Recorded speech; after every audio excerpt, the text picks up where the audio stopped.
From tonight's match between England and the Czech Republic, but now it's 10 o'clock.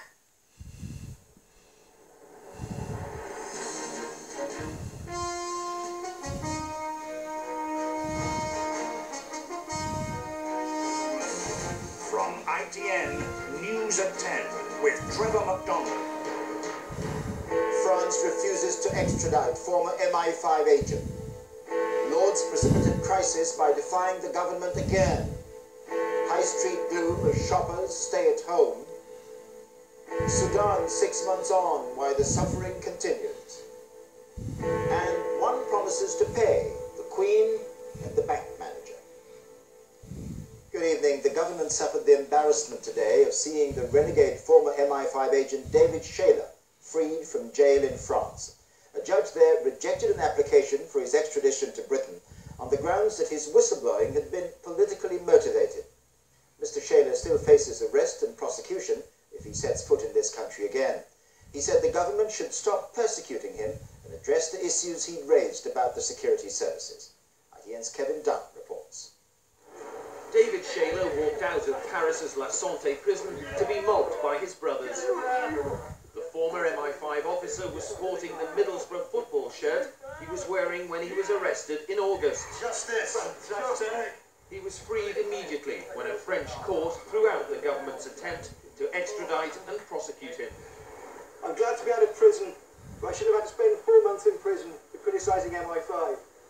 But I said earlier, this is a very happy day for me in civil liberties, and a very sad one, an embarrassing one, for MI5 and the government. I suggest that they now stop persecuting me and try and address the issues.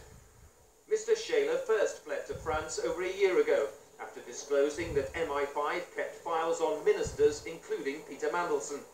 He also accused the security service of incompetence and bad management.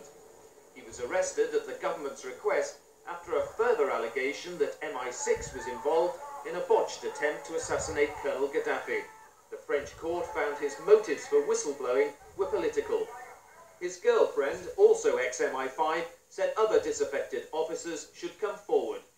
If they see that things are going wrong and they feel that they've got to follow the consciences and raise the concerns, I think they realise now that the law will be behind them to do so. I just hope that some sort of independent body will be put in place whereby real political oversight can exist over both MI5 and MI6.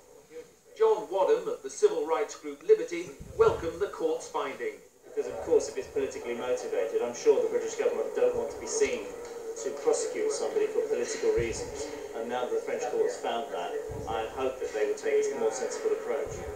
David Shayler still faces prosecution under the Official Secrets Act if he returns to Britain.